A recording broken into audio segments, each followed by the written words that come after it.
Hi everyone! In this video, I'm going to be reviewing several lotions I've used for both of my boys with mild to moderate eczema. For reference, that means that their eczema was and is limited to their arms, the back of their knees.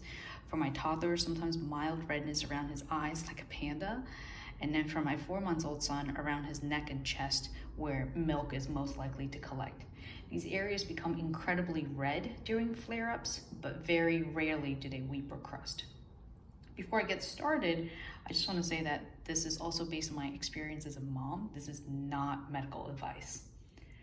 When I first tried these products, I could only judge by its redness because my older son was only around a month old when he developed eczema.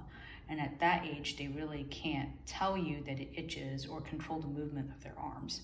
Now it's really easy because my toddler will tell me it itches and ask for lotion. And if I don't give him what he normally uses, sometimes it still itches. So he'll keep asking for more lotion until it's alleviated. So the ones I've used are the Mostella Stellatopia line. It's called Stellatopia Emollient Cream. And it's in a size like this. I don't have the exact tubing anymore because we don't use it. But this is the cleansing cream and it comes in a tube like this. Tubby Todd All Over Ointment, Aquaphor, and CeraVe. CeraVe will then be broken down to the baby moisturizing lotion. And then they also make a baby moisturizing cream that's, instead of the pump dispenser, is a cap. And then also the daily moisturizing lotion because this is cheaper. So I'll try to explain, why it is more expensive because I was hoping to just get away with trying the adult version. I've also had samples of California Baby Eczema Cream, the Aveeno Eczema Cream, and regular lotion from the Honest Company. I gave these about 48 hours to work, but when I didn't notice a difference in redness, I didn't continue with buying the full product. The easiest to start is the Mestela Emollient Cream. So not only did it not improve the eczema, but it's really greasy. When it comes out, you'll see it's very liquidy, and then when it goes on the skin, it's like pure oil. So if you like to play a dangerous game of seeing whether you drop your baby after moisturizing, then by all means go for it. These are also, the price of it is close to $30 per bottle. So this is a definite discontinue for me. Next is Tubby Todd. This lotion isn't as greasy, but you can see that it's very thick as well. I'm just gonna smear here. See how it kind of stays around and doesn't absorb that quickly either. So it does get on clothes and crib sheets and furniture and you name it. I didn't find it especially helpful with the boys' eczema despite the rave reviews, which you can find under hashtag Tubby Todd testimonial, but it does work really, really well for both the boys' cradle caps when they had it. I just put a single layer on their heads when they were a baby.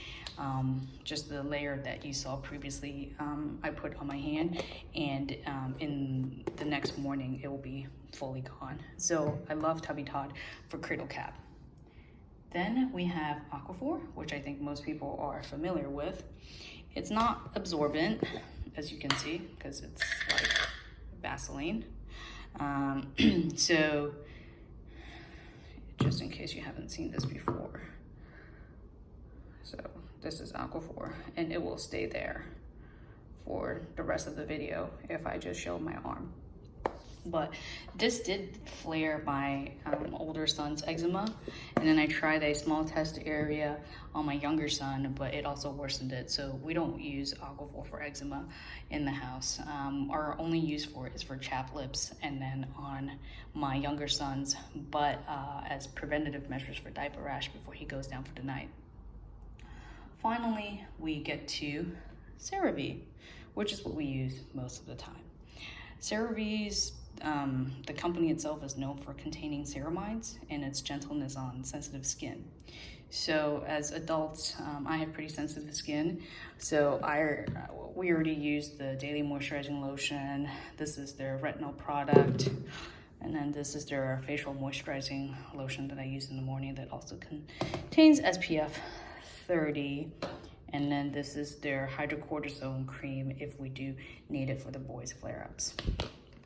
So there are several differences in the ingredients between the baby version and the adult version, but I focused on two big picture things, which is that the baby version contains niacinamide, which has additional skin benefits. And then the preservative in the baby version, baby products can't have parabens, so it's replaced with EDTA versus this is parabens in the adult version. There's also a baby moisturizing cream instead of lotion, and a tube comes something that looks like this with a cap instead of a pump dispenser. It is a little bit thicker than the baby lotion, so let me use my other arm. So it's incredibly thin, absorbs really quickly and really well. The cream is just a little bit thicker than that, but still absorbs well. So that's what we use on a daily basis for my sons. And then I find that the lotion is just easier for me to use than the cream because of the convenience of the pump dispenser. So if one of my hands is occupied, I just need one hand, I pump and I moisturize an area quickly, versus the cap, it just takes, an extra few seconds and less convenient for me. So with the use of CeraVe, we probably, for my older son, he is also growing out of his eczema. This summer has been really great compared to last summer. So I only use this maybe once every 2-3 months, just a little thin layer, that's about it. And then for my younger son, especially his face, which you're not supposed to use steroids, but the pediatrician, when it was really bad, the pediatrician said that you could use hydrocortisone on his face. We only did that about once or twice. It's really his arms and knees are the worst because he is rather fat. So with the CeraVe, the rest of the regimen, we use the hydrocortisone about maybe once every 2 or 3 weeks, something like that. And I only apply it once a day when I do see that it is getting worsening. And then I stop it, I go back to the moisturizing lotion, and it's usually not a big deal. Before I finish, a note on the boys' bath products. I was given, some of you may be familiar with this little trial bottle of Johnson & Johnson, and this actually really worsened. It made the areas really red that I noticed after the boys' bath, so we stopped using that. So what we use for bath, for the cradle cap, we also use this bath oil from Stellatopia. Then we do use this cleaning cream for my baby right now, and then for my older son, we use the Cetaphil baby wash and shampoo, and this smells really nice too. And the adults, we both have sensitive skin, and we use the adult version of Cetaphil. So that's that. Please let me know if you have any questions or comment below, and if you found this to be helpful, please like my video and subscribe. Thank you.